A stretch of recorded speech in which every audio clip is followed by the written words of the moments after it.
Okay, on this new memory card, I don't know how far it'll go, but we have 3 half hours on it right now, I believe. And we want to see how far it'll go. It's like double the size of the old one I was using, which used to go an hour and a half. But anyway, yeah, until it cuts off again. And if it cuts off way short of 30 minutes, that'll be it for this session. Despised, shunned by men. He will be despised and shunned and held of no account simply for declaring that he is the Lord's righteous servant, described in Isaiah 53. And that he is Moshiach of Isaiah 11, as it is said in the Talmud. That you sages know, Rabbi, you got Tovia and Jews for Jews. You got to have a description. You got to have a description of the man who's going to deliver 2 covenants and be his prophet like Moses, that he dictates, commands, and tells what to write for 2 new books. Just to bring Judaism out of antiquity, forget resurrection of the dead, spiritual heavens provided for you in Ezekiel's chapters 1 and 10. Just forget about 37. You got to learn how, this was written for antiquity. This can't even possibly happen today. What does it really mean? That's what you got to ask yourself. I mean, I've heard Schoolback come out there and go, our sages say. Don't care what your sages say. What do you say? Get out of the box and think about what you're saying. Messianic, world exaltation. Have you ever been persecuted with anti-Semitism, Michael Schoolback? You really think that every person on this planet is going to love the Jew and disavow their own personal gods and come and worship the God of Israel, the entire world together? You really believe that is a possibility? That's, you got to say, wait a minute. I got to find this in the Bible. And you can't. And you got to say, where's it coming from? Rambam. You know where you got it.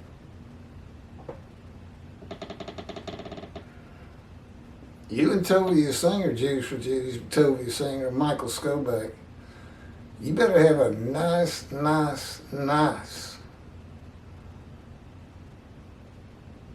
apology to your followers who you have falsely taught what Isaiah 53 is. And you ought to have an apology for God, but he's not listening to you, so don't bother. He never said he's going to create a messianic era and make the world love you.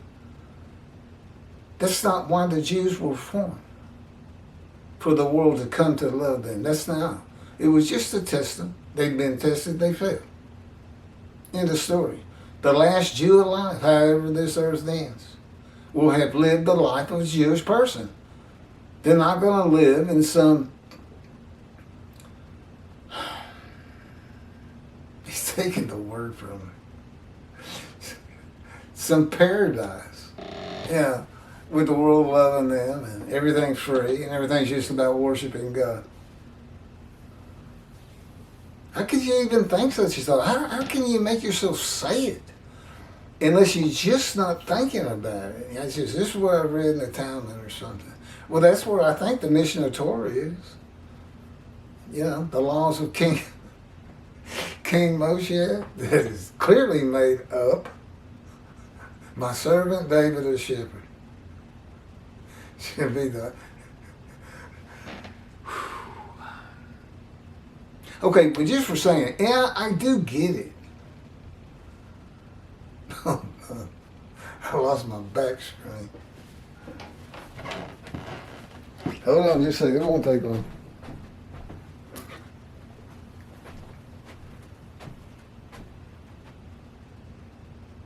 Oh, there it is.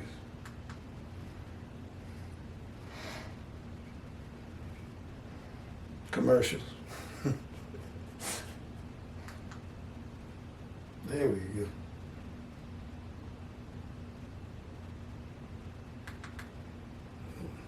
Wonder what happened.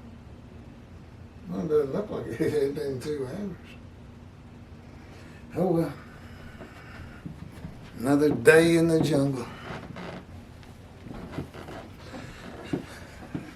Christianity, with God's wrath passed to them and the rabbis reckoned with and dismissed, shall see what has not been told them, shall behold what they never have heard, and they will not like him.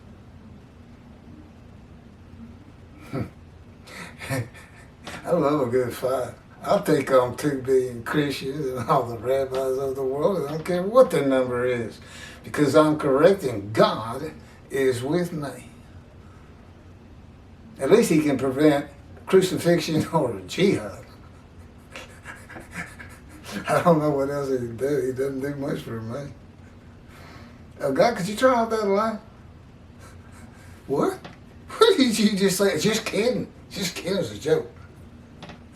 I said, you know who just said that, right, God? That was the Holy Spirit speaking through me. He can do it, too. I call him the troubler sometimes. He just stirs things up. He does. I said, God, I didn't say it. I mean, I said it, but it wasn't me, it was him. And you had something to do with it because your power had to be involved. Okay. Then they will not like him. You know, you tell somebody, look, I'm Moshiach. And they, you know, they're not, right away, they're going to go, you need to go to the hospital. Something wrong with you, man. What makes you Moshiach? This, my proofs. Who do you think's going to be able to prove their Moshiach to these people who shun and despise me and hold me in contempt? This is it, people. And remember, you don't get that temple built, and you're going to need me for it. Utter destruction to the land of Israel.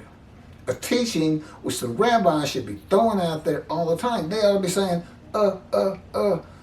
where's the temple? What if he comes back right now? Can you read this?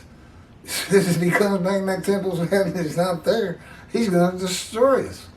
You know, whether you really understand it as I've taught it. I'm the teacher of righteousness, teacher of straightening Judaism up and getting it right and in right standing with God. I mean, I got a covenant of sin forgiveness. Everybody's going to be righteous when I publish the books. That's where God put them. But they don't go into effect until the books are published. If there's anybody who wants to be sin-free out there and knows a Jewish publisher, who can tell them what this is all about, who's watched me enough to know this is real. It's what God said was going to happen. He's doing it. And it's so easy. You know? Isaiah 11:53, Jeremiah 31, Ezekiel, covenant of friendship and learning that God is in his spirit. Can't hear him talk until he enters you. And where's this new covenant to be delivered? By the prophet like Moses. No, by Elijah, actually. Because he can talk to the angel. It's part of what going to heaven is all about. That is my second proof. My third proof is my ability to explain 53 for the first time, as no man ever has. And God brought it that way. He left something out that he told me, and I had the answer. That's proof 3. I'm sure we'll come up with something else. But I'm not going to go build a temple by myself. I'm certainly not going to buy the piece of land we need. What, with my Social Security check? Yeah, I don't think so. Gentiles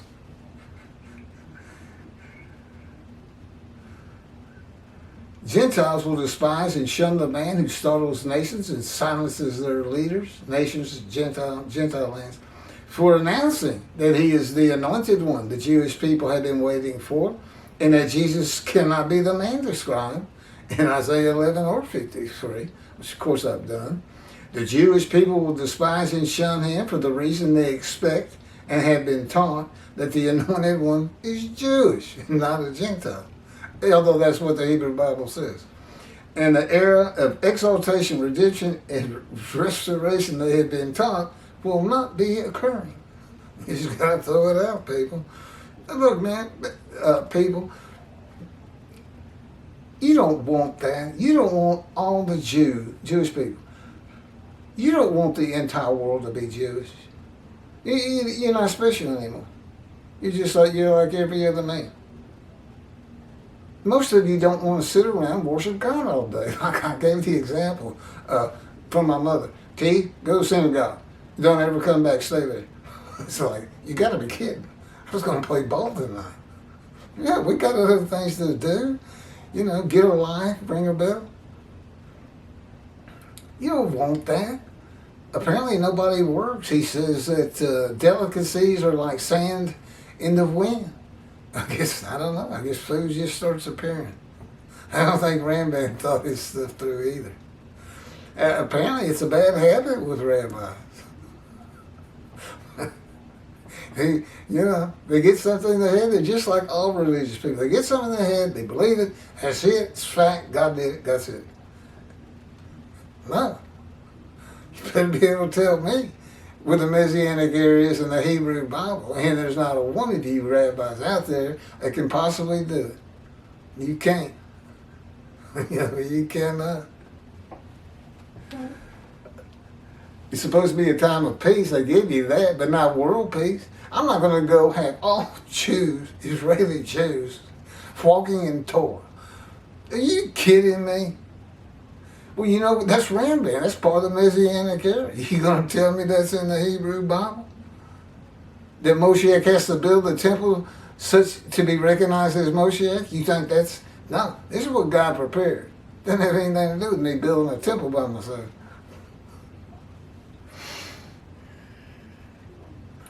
Oh, maybe it means I'll gather people who will get it done? Yeah. That's not what he said, though. A man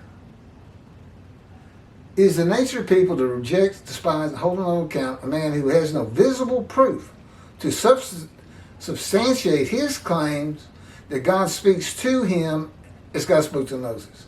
That he is a man prophesied to come in the Hebrew Bible. That he is a messenger and deliverer of covenants of God. That the Spirit of the Holy God is alighted upon him and God is in his spirit. And that he offered himself for guilt to God. But what do I have? I'm a man of suffering, familiar with disease. God's righteous servant will be a man who has a life full of injuries, wounds, accustomed to illness and disease, and afflicted by God. Who hid his face from us. He was despised. We held him of no account. A man who is despised and held of no account is not going to go out among the people until the perception of him changes and he is asked to. That's what I'm doing now. I'm trying to change that perception. Rashi says, because of their intense shame and humility, they were a man who hides his face from us, with their faces bound up in concealment in order that we not see them, like a plagued man who hides his face. He's hiding the plague. Finding big sores on his face, okay? There's a difference. When have all the Jewish people as one man been intensely ashamed of being Jews? When have they covered their faces in concealment, that the people of Israel, all Jewish people gathered as one, that people will not see them? The world often secluded them in ghettos, but that is the shame of the Gentiles, not God's people. And it was not all of them. Verse 4, Rashi, his Bible. Indeed, he bore our illnesses. Of course, I've explained all this, and guess what? There's 3 more Isaiah 53s to come. This is with Rashi. There's also one, the leper scholar. That's what they called him in the Talmud, Moshiach, versus Jesus. And we got a lot of those on video already. Every verse, with commentary. Why it's not Jesus primarily. I knock him out of the saddle every time. Every verse except one. He was a sinner. He lied a lot. The biggest lie and deception in the history of mankind, as a matter of fact. I don't think you're blemished doing that. And he realized, I hadn't told this story much, he realized he was not the man of Isaiah 53 on the cross. When he said, Father, Father, Father, why have you forsaken me? Why am I about to die? I'm the man of Isaiah 53, I thought. I thought I'd be exposed to that, but given long life. Well, guess what, Jesus, the myth? You made a mistake. That's what that's about. Father, Father, Father. Why have you forsaken me? He finally gets it. I'm going to die up here. When he rode that ass into Jerusalem, he didn't think he was going to be crucified and die. He thought he could go out amongst the Romans and just come out pretty as a peach.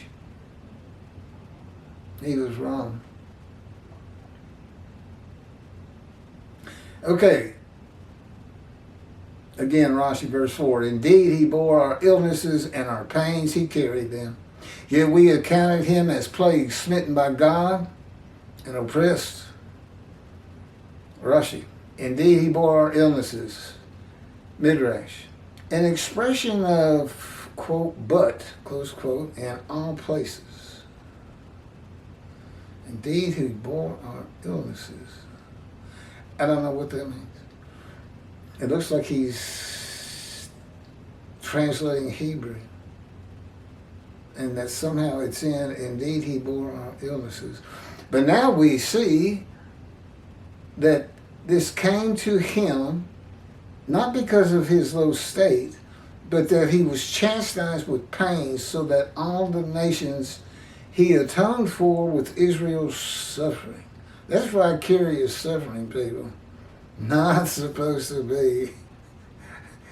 Goes against the teachings of God. No vicarious suffering. Every man pays for his own sins.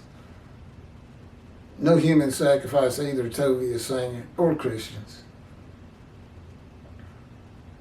The illness that should rightfully have come upon us, he bore. Rashi's a Jew, okay? Who's the us and who's the he? Isn't the he Israel? But it can't become you. It's just, it don't make sense most of the time.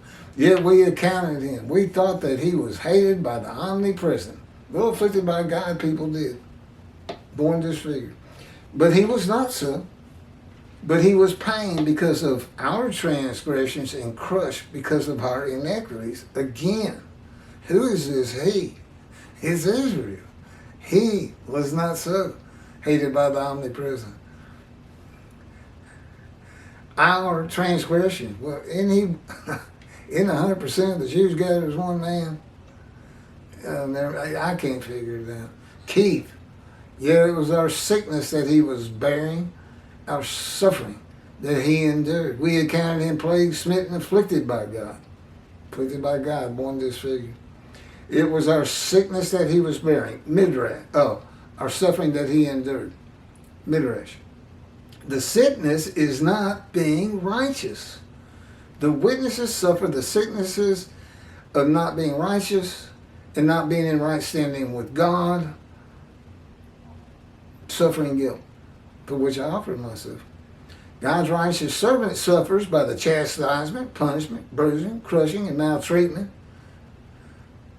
which won't ever end, apparently. Excuse me. He's made my back hurt again.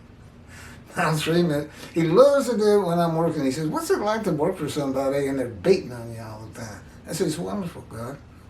It's wonderful, God. You see how he's changing me? This fire refinement is a piece of work. Punishment, bruising, crushing, and maltreatment laid on him by the words and power of God, who afflicts him with disease to make him suitable for his purpose that might prosper. Returning to his temple, Malachi 3. A purpose that includes the righteous servant, making the many righteous by his knowledge with long life, Christians.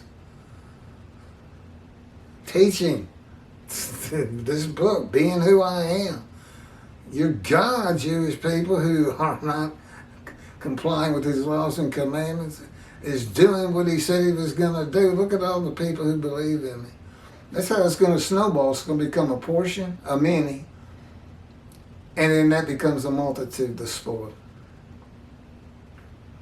More people to raise money from. I'm just like the rabbi. I'm kidding. It's all up to God. I don't know how all that stuff works.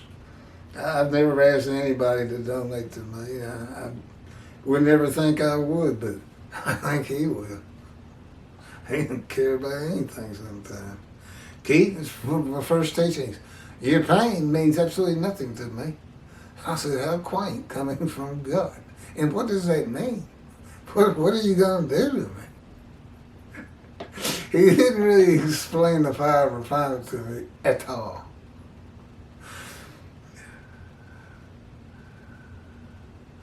Who afflicts him with disease to make him sick. Okay. A purpose, I just read that. The righteous servant bearing up to this fire of refinement is bearing the illness and pain of unrighteousness of the Jewish people to be recognized as a prophet of God, that, and with my proofs, that in and of itself will draw the Jewish people back to Judaism, recounseling the families one to the other, and make the many righteous. Elijah does the recounseling in Malachi 3. In 53, I make the many righteous. Same person. I'm Elijah and the righteous servant Moshiach and the prophet like Moses. We had counted him plagued, smitten, and afflicted by God. Plague means to cause worry, pain, or difficulty to someone or something over a period of time. Smitten in biblical times meant struck, as with a severe hard blow. Afflicted means grievously affected or troubled by disease, but also being born blind, lame, crippled, deaf, mute, disfigured. That came from a dictionary today.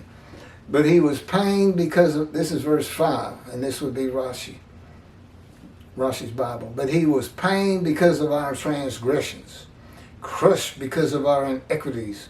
The chastisement of our welfare was upon him. And with his wound, we were healed. Well, all my wounds and punishment, chastisement, maltreatment, everything has changed me from a person of a most bitter and furious spirit. You know, coming from a dysfunctional family. You've heard of all my injuries. It's why I was an atheist. It's like, well, if there's a God, you've heard this 1,000 times. If there's a God, he don't care about me, which means I don't care about him. That's the kind of attitude you start getting. I mean, I was getting stitched up every 2 years. There's always something happening to me.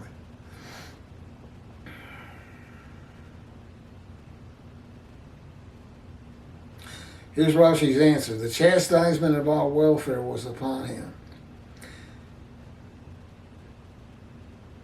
Midrash. The chastisement due to the welfare that we enjoyed came upon him, for he was chastised so that there be peace for the entire world. No idea what he's saying, but I do know there will not be peace in the entire world. Never has been. Never will be. It can be a better world, but there won't be peace throughout the world. Go get North Korea and South Korea together and we'll talk. Maybe it's possible. Keith, but he was wounded because of our sins, crushed because of our iniquities. He bore the chastisement that made us whole, and by his bruises we were healed. The book of Ezekiel is the key to understanding 53. The purpose of Ezekiel was to be a prophet to the exiles of the Assyrian Babylon, and to prepare him, God said, I will make your face as hard as theirs, and your forehead as brazen as theirs. Remember, they're shame, despising, and holding me in no account. I will make your forehead like adamant, harder than flint. Do not fear them, and do not be dismayed by them. And God maltreats and punishes him for the punishment of the house of Israel and Judah for their sins. Doesn't use the word, so he just says their punishment. Ezekiel's punishment is the equivalent of the punishment of the exiles, which is being exiled. For 430 days, he is pinned to the ground, crushed and bruised, hands handcuffed behind me. Can't turn over until the last 40 days. Shift to the other side. Pinned to the ground, crushed and bruised. eating nothing but bread, chastised by the words of God. The Syrian Babylon exiles, yeah, he was, were made whole and healed only if they listened to and heeded the teachings of Ezekiel of repentance and restitution. Yom Kippur type stuff, yeah. Not a covenant of sin forgiveness. God's righteous servant is wounded, crushed, chastised by the world throughout his life. And then God picks up the mantle.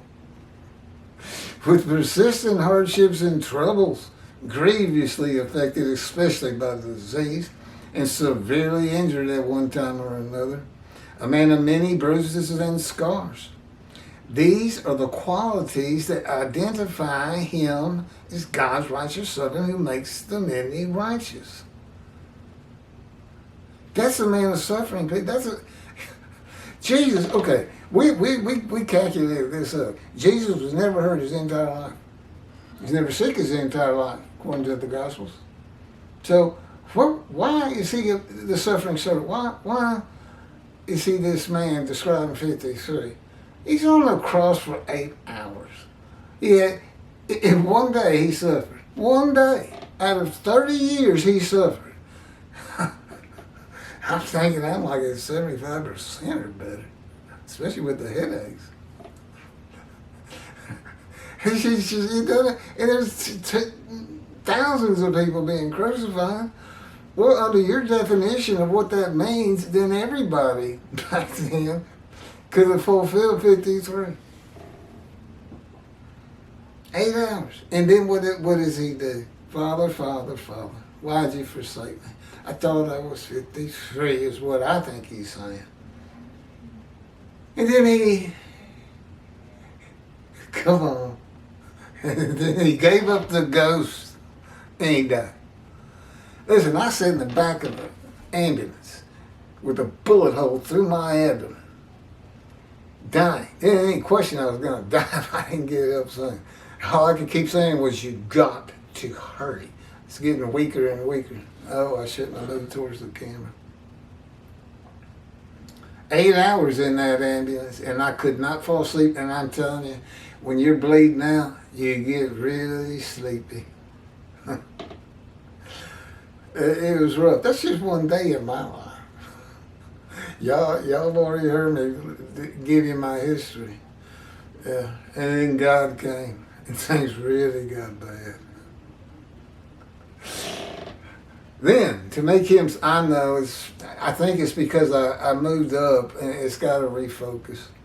God's righteous servant, then, to make him suitable for his purposes, God punishes, chastises, maltreats, crushes, bruises him in a fire refinement, to make this Gentile's face as hard as the Jewish people, his forehead as brazen as theirs, his forehead like adamant, harder than flint, so that he will not fear the Jewish people, be dismayed by them. I mean, you can imagine what people are going to say about me. That's how come I can only convince the many. Well, what is the many? 5? What's a multitude? 25? One synagogue I might be able to convince? I'm just telling you, Jewish people, you're not going to find greater proofs of who Moshiach is. Either you stop believing in it, because you're not going to do anything but hurt your own feelings. You're not going to get to take your wrath to the Christians who took your book from you and keep telling you 53 is Jesus, and you keep telling them, no, he's not. He ain't fit. And of course, Christians don't care. Praise the Lord Jesus. That's what you get. Show them Zechariah 9 and 10 and how Jesus changed 10. You can put it right in front of them, read it to them, make them write it down. And they'll just look at you and go, praise Jesus. They will too. Reality means nothing to a religious person, I have decided. You want to end it? Let's see if we're about, well, no, we're not about to be done. We're on verse 5. The righteous servant bearing up to the fire of refinement is bearing the unrighteousness of the Jewish people to be recognized as a prophet. Okay, Rashi says, okay, I'm going to skip that.